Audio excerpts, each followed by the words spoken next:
and what a great show we've got lined up for you today.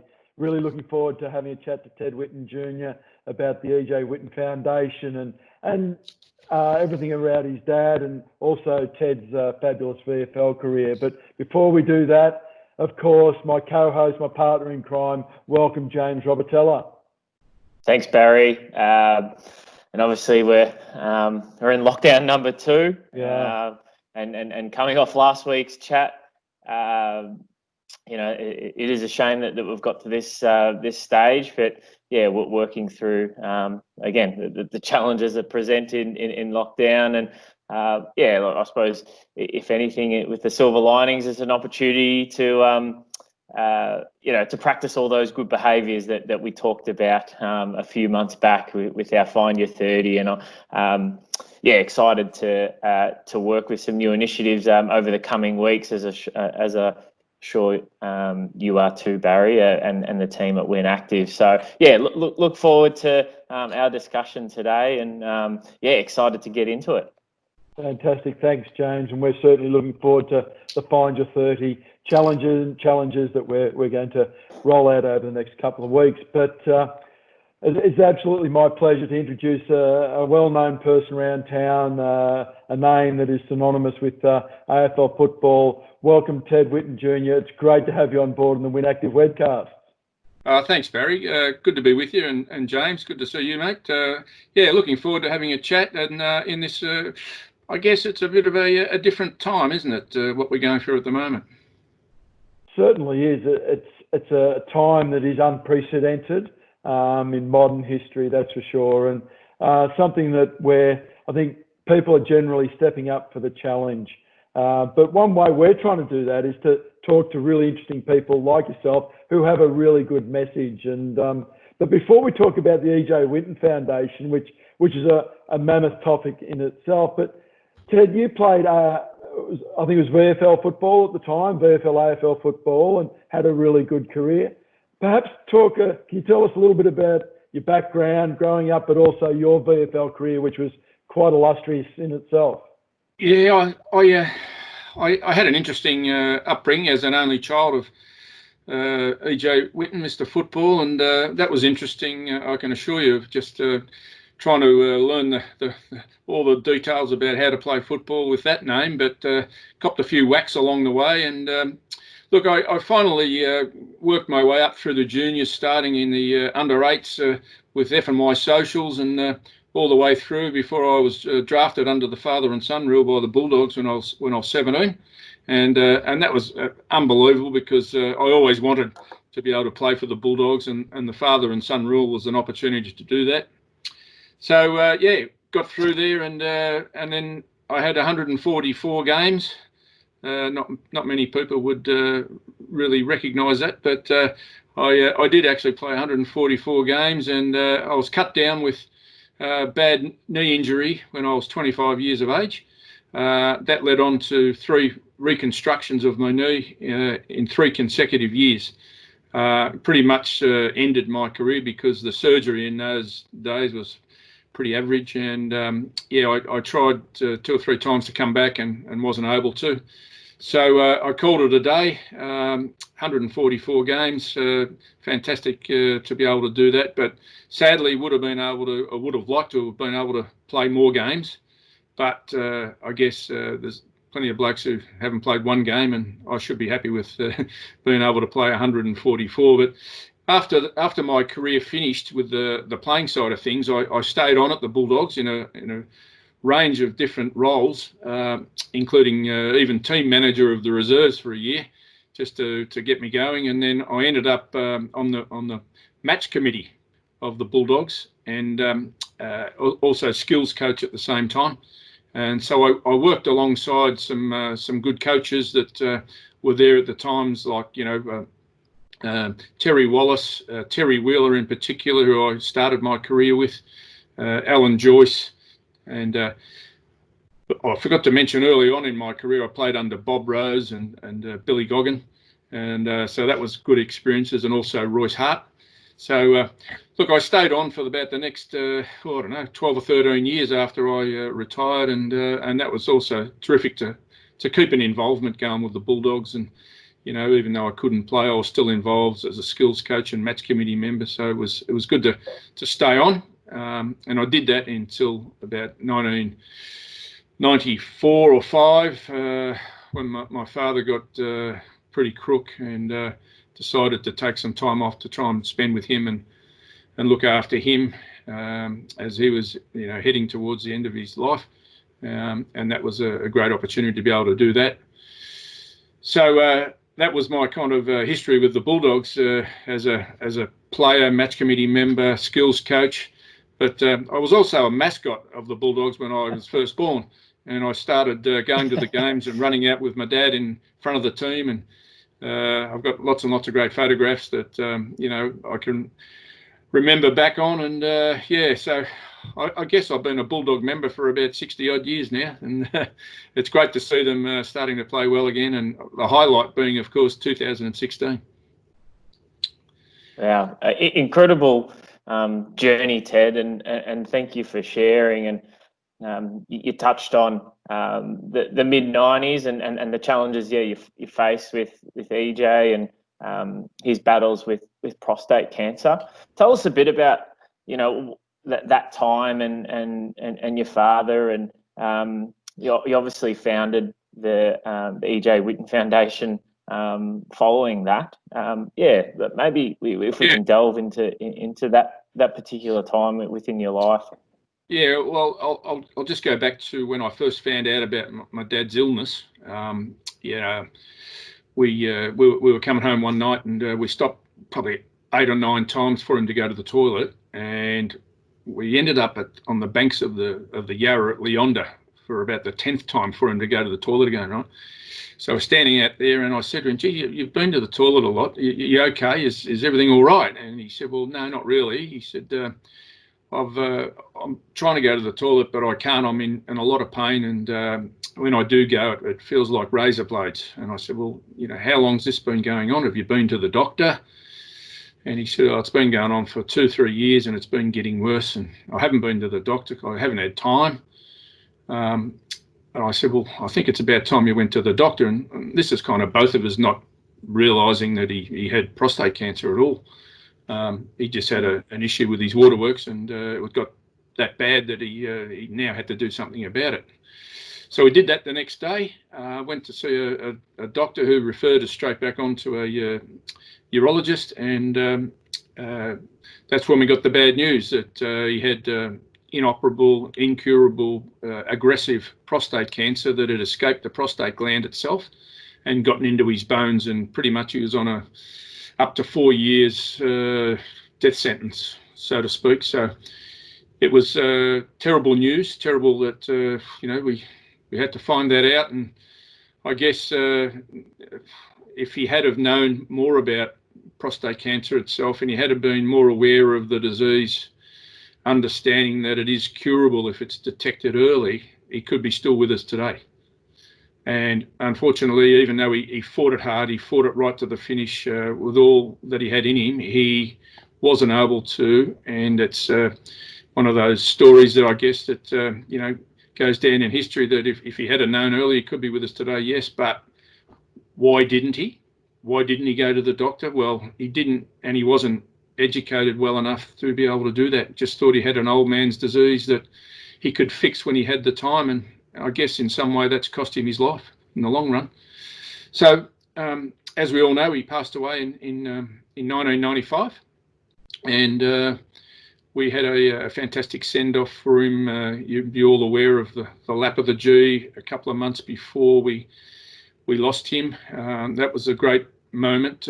Goes down in history now as the most famous moment in the history of the MCG, voted by the people of Victoria, and that was great. It was a great send-off for him, and it was just an unbelievable funeral. I've never seen anything like it before, a state funeral that big. It was incredible. But after that, we formed, along with the support of the Footscray Football Club, Western Bulldogs, we formed the EJ Whitten Foundation to be able to promote men's health and prostate cancer awareness, and to raise funds for research into the disease. And I guess a lot of it was not the research side of it, the awareness side of it was the important part of it, to get the message to men, to have them understand that they do need to look after themselves as they're getting older, and to understand that prostate cancer can be cured if it's detected early, which is the truth. And it only starts off with a simple 10-second blood test that can also test a whole range of other issues in a man as he's getting older. So it's important. It's part of the work that we do at the foundation through our awareness programs, that we push that message out continuously, just to get guys to go to the doctor, because traditionally they've been reluctant to do that. We know women are very good at talking to their friends and their family about their health issues, but men have been reluctant to go to the doctor about anything unless they have a physical issue. So that's the big push from our point of view. We run a program called Time to Test, all designed to get men to go to the doctor and have that checkup. And we've been doing that at the foundation for a long time. It raised around $14 million now through our work, and pushed that all out into our research and awareness programs, which has been great. And we continue to push on that message through all the fundraising and the awareness events that we conduct throughout the year. It's a very rewarding job, and we have the opportunity to talk to a lot of guys and help them out in their own space, because a lot of guys are confused about prostate cancer, because it's a disease that it's hard to understand. There's different aspects of it. But at the end of the day, you need to have an annual prostate cancer checkup to make sure that it's all under control. And it is very much it runs in the family. It's hereditary. I personally have 2 tests a year to make sure that I'm still going okay, and if anything does go wrong, I'm on top of it early. So that's what it's all about. But yeah, so we run a range of different fundraising activities, including the Legends game, the grand final lunch we run golf days, race days, but we also do a lot of community awareness events with different sporting organisations, businesses, corporates, and we often take urologists, we take prostate cancer survivors, and we put on probably an hour presentation that gets our message across, and gives the audiences an opportunity to ask crucial questions about their own health and well-being. So it's unbelievable experience to be able to be involved in. I know for a fact we've saved hundreds and hundreds of lives throughout the last 25 years. Ted, I've been fortunate enough to work with you in a men's health program called the Men of Doveton, and you've presented there a number of different times, which is fantastic, and brought along some great guests who are always entertaining about cancer survivors or prostate cancer survivors. Laurie Serafini, the Fitzroy champion, springs to mind with that one. But you talked about, like, the Whitten name itself has got a great resonance with anyone who follows AFL football, and it raises a lot of money. And you've talked about the annual Legends game, which raised a lot of money. But how's that money spent? I know you spent a lot of time in research or helping research. Tell us about some of those projects that you've got going or helped in the past. Yeah, well, the first one, and we've been involved with the Cancer Council of Victoria for all of those 25 years. And still donate regularly to them. They run a research program, which is, as I've just talked about, it's about prostate cancer in families, and they keep records and obviously do research in regards to the testing, and so their very big push at the Cancer Council of Victoria is about families and hereditary, and making sure that the messages that we put out are generally from the information that they store. Probably over the last 6 or 7 years, we've been involved with the Epworth Medical Foundation, and just recently we've been involved with them, and they've just put up the E.J. Whitten Prostate Cancer Centre at the Epworth. And again, they do various forms of research. There's a whole range of different activities they're involved in with prostate cancer research. Particularly in the diagnostics space, it's an area which is very, very important to men, because in in the radiation sector, when men are being radiated for their prostate cancer, it's a very important area that can be damaged, and it's a good opportunity for the Epworth to be able to use their new techniques to be able to stop damage to the other parts of the man's body when they're doing the radiology.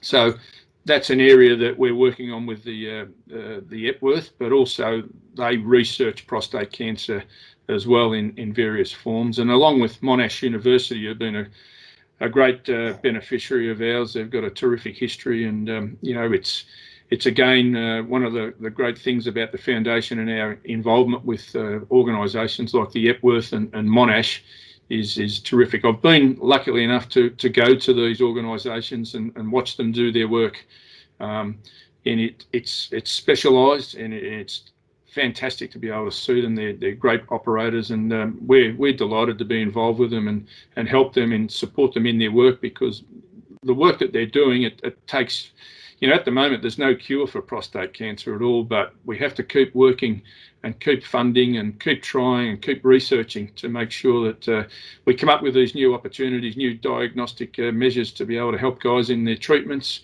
but also keep pushing for a cure, because that's what we're looking for at the end of the day. Ted, I'm aware of prostate cancer, and I've got some family history, and you sort of touched on that it runs within family, so it's important to be across it. And I like to think of myself on the younger side at this point in time, but it's always important to be thinking about that. And you did touch on again earlier around the importance to get your checks. But what are the main messages for those men out there around prostate cancer? Well, certainly, if you've got a family relative that's been through it, if it's in your family, you want to make sure that you're being tested from the age of 40 onwards, because although prostate cancer is in majority in older men, and you've got to remember that most men die with prostate cancer, not from it. It's one of those diseases that if you get it early, it's controllable and curable, but there's over 20,000 men in Australia diagnosed each year from prostate cancer, and sadly that results in around 3,300 deaths, and that's way too many. It's way too many guys who are dying prematurely for no reason really, because if they had been looking after themselves and they had treatment and testing earlier, they could be still with us. But it's an area of prostate cancer in families. You've got to make sure that you're tested if you've got it in your family from about 40 years of age. There are cases of younger men getting it, but it's very rare. So we generally say start getting tested from 50 with no family history, but from 40 with family history. And just make sure that you go in there. I think in the past, men have been reluctant because, so my way of thinking, they've been a bit disturbed by the way of testing, and the main way of testing over the years has been the DRE, the digital rectal examination, and most men have been reluctant to go and have that until they have to. But most recently, the blood test has been designed, and that's the most accurate test at the moment. So it starts with like a 10-second blood test. It's one of those tests that is simple. It can test you for cholesterol, for your sugar, for your liver, for a whole range of other things out of that blood test, and that's what I do. And if the doctor's concerned with that test, let's say it's a PSA test, if he's concerned with that test, well, he'll order other measures to be able to go and get a checkup. He might do a biopsy on you to make sure that if you have prostate cancer or if you haven't, and that's the start of it. But the good point would be that the fact that you've found out you have something that is curable by going to the doctor early enough to find out. Ted, have you heard any, or have you got any data about since COVID has hit, mid-March probably, we've all gone down into a lockdown and we haven't returned to whatever normal is. Are people, I suppose for me the message is, doesn't matter when it is, how it is, whether in lockdown or not, you've got to get to your doctor. Is there any data to suggest people aren't getting that checkup at the moment? We've had just some information to say that some of the guys are a bit concerned because a lot of doctors aren't taking patients at the moment in the lockdown. They're doing a lot of consultations over the phone unless they're serious. I'm recommending that, well, not so much me, but the foundation recommends that, find a doctor that if you're due for your prostate cancer checkup, as I said, it's only a blood test, so you don't even have to do that in a doctor's surgery. You can go and get them done elsewhere and have the doctor analyse them. But if it's an initial test, well, just find a doctor who will do it. But at this particular point, some of the comments are that the doctors aren't seeing patients. But let's hope that this lockdown's not going to be going forever, and we can get back to normal. People can start getting in to see their doctors and getting tested for all the things that that potentially could go wrong with them as they're getting older. I can tell you right now, James, I'm due. I have an annual test, and I'm due in the next month to go in and have that. And absolutely, it's a regular thing around this time of year, towards the end of winter. So I can only endorse what Ted is saying. Yeah, look, it's a matter of putting it in your diary, having it align with another thing that might be happening in your life it might be your birthday, it might be Christmas, it might be the grand final, who cares? But at that time, you go and have your checkup. We go and have our car serviced once a year when it's due, don't we? Well, what about servicing our bodies? Make sure our bodies are okay to be able to be around with our families for a long time. That's what it's all about. I think that's important messaging there, Barry, and it is an uncomfortable 10 seconds, but get it done and look after yourself, and so you can look after others that are around. And Ted, that is the messaging now that we're going into lockdown. We need to ensure that we're keeping an eye on our family and our friends and checking in, and I think those simple messages are important for people at home. How else is the foundation looking to support men during this time? And I suppose, how can men look after themselves during another period of lockdown? Yeah, well, we're doing a lot of these podcasts and webcasts and getting our doctors, urologists, our prostate cancer survivors involved. And whilst these aren't income generating things that we're doing, we're continuing the awareness message. The push of the awareness message is pretty important for what we do. So it's a lot of the work is not face to face anymore out in an auditorium or in a business house. It's via Zoom or via another means online, and it's working quite well, and we're delighted the way it's been accepted and taken, because we are actually reaching a lot more people, believe it or not, via our online measures than we were initially. So whilst we aren't face to face in a hall, we're still doing everything that we do elsewhere, and having the opportunity to reach so many more people and push our message out further and further. I suppose, Ted, this year, where we're at, you're not having the opportunity to raise money, and we talked about the Legends match before, and I know that there are various other events that you run. How can people support the E.J. Whitten Foundation? Well, obviously, we don't have any fundraising events that we can get them to attend at the moment, but we do have a donation form online, Barry, on www.ejwhittenfoundation.com.au. And if people log on to have a look at that website, they'll get a whole history of the foundation and what it's done and where it's been involved, who we support. It's a great website. It's a great history of Dad and his career and how the whole foundation started. And it's got a donation form there, so you can donate online. Business houses can get involved by being involved via sponsorship of some of our awareness programs and corporate events. We've got some terrific sponsors on board at the foundation already, and it's something that we're very proud of, and we look forward to be able to, after the lockdown's over, to get back into doing what we do best. I think that's important, and if everyone out there has got the opportunity to donate in what is a challenging time, then we encourage you to do so. Ted, a bit, changing tack to yourself. How are you managing this second lockdown, which I suppose is one day old or a couple days old now? We've gone through some ups and downs. How have you managed yourself across the past 5 or so months? Yeah, well, we had 4 or 5 weeks off when it first started, the first lockdown, as I think a lot of others did. But after that, we went back because we were preparing to go back in and get things organised, like the Legends game and a couple of our other events. But that was hit on the head, and whilst it's still happening, we don't know when, we don't know where.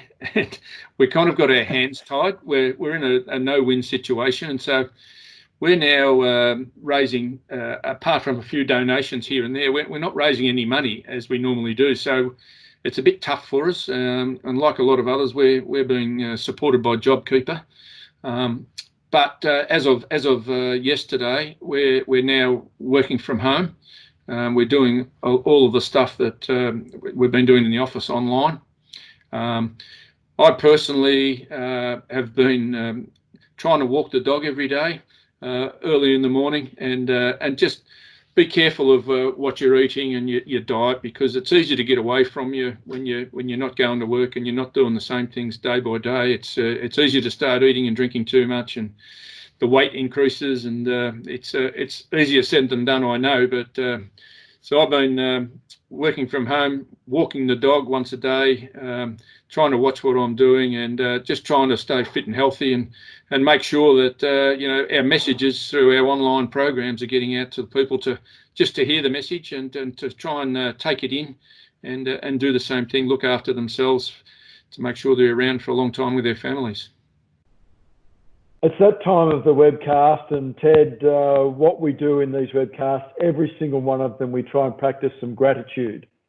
We express what we're grateful for, and James and I have found this incredibly rewarding, informative, and challenging at times too. But so my question initially to you, Ted, is what are you grateful for today? I'm grateful just to be in the position that I am, to be healthy, to have a healthy family.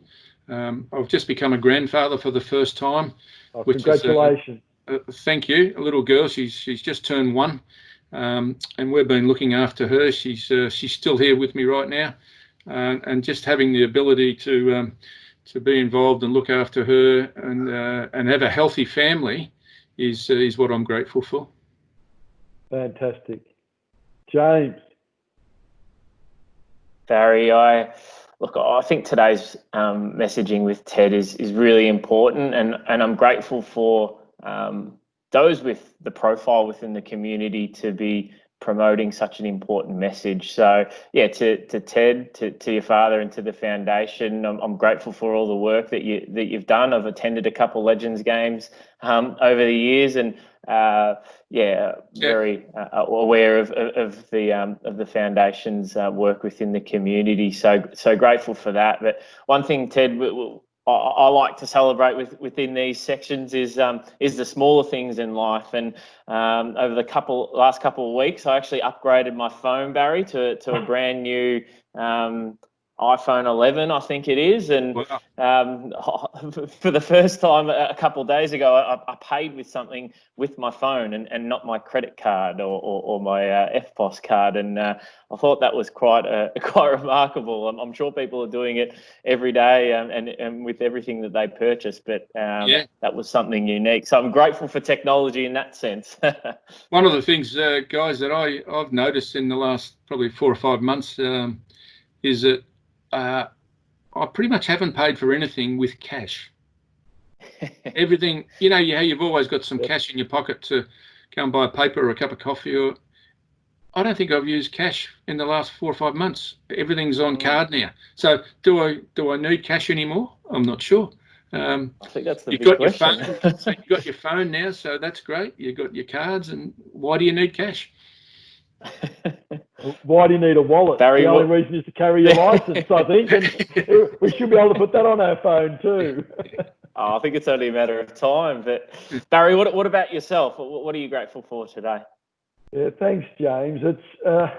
It's been really difficult, and I was just saying before how the staff worked incredibly hard to get the centres up and running, and we've got lots of new processes, we've got new positions, and we've got safety attendant team, and so we were just getting things working, and of course this happened, and it's been a lot of us have struggled because we're there to run these wonderful facilities that Wynnum City provide, but in amongst this, we got all of these messages on Facebook when we put up the notice that we're closing down, just saying, thank you, well done. We feel for you as well as all the other members, and you're doing a wonderful job. And I'm just so grateful because it came at a great time for me personally, but for all of the staff as well, that to get these messages of support and that people understand that, one, that we work really hard to help them, that they enjoy using the facilities and they get a lot out of using the facilities. So I'm really grateful for those people that take the time out to put something positive up, because we hear a lot of the negative things on social media. So that's what I'm really grateful for, is those people that to say thank you and put something positive out there, because it is about being positive. Yeah, that's for sure. Ted, before we wrap up, what's one last message, one last story, one last thing that you might want to share with us that you think is important for people to know, whether that's related to the foundation or not? Yeah, I guess that part of what we do, Barry, as you know, is promotion of awareness. And I personally lost my father at only 62 years of age. And that was not only tragic to lose him, but to lose him that young as an only child was pretty difficult. And what we do is obviously promote awareness. We're trying to get guys to understand that they do need to look after themselves and get tested. But I don't want guys and young fellas around to have them lose their fathers like I lost mine. And my message to a lot of those guys is, ask your father, has he been tested? Ask him, has he been going to the doctor on an annual basis, just not for prostate cancer, but for all the other things that goes wrong in a man's life when he's getting older. So it's about discussing issues like women discuss their health issues. It's about time men started discussing their issues with their own friends and their own family, because sometimes, as I said before, guys won't go until they get a physical issue, and that physical issue might fester into something that's incurable. And I think it's important that sons and relatives, husbands, wives, daughters, granddaughters speak to their families and their loved ones and their fathers, etc., to be able to get them to go to the doctor, because sometimes we've got to make them feel guilty if they're not going to the doctor. We have to ask them the question in front of everyone, have you been to a doctor about prostate cancer, Dad? And if he doesn't answer or he says no, well, we've got the whole family to gang up on him and to make sure that he goes and has that checkup. Yep. And if he doesn't, well, let's go and make an appointment for him and just start him off on a once a year annual checkup for his health and prostate. And I think it's important. One thing that I do recognise, that when we started doing these things at the foundation, we used to have groups of, up to 400, 500 people in an audience and listen to the doctor. And then the doctor would say after his presentation, any questions? No one would put their hand up. Not one question from the audience. They were all too scared or frightened, or they didn't want to ask a personal question.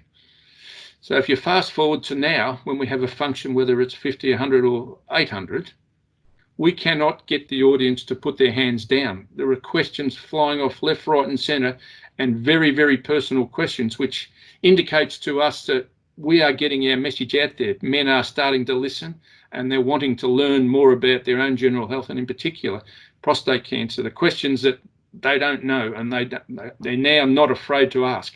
So we're pretty happy with that, and we're delighted that they're taking the opportunity to ask the questions now, where before they were not, and hopefully that can result in the saving of lots and lots of lives in the long term.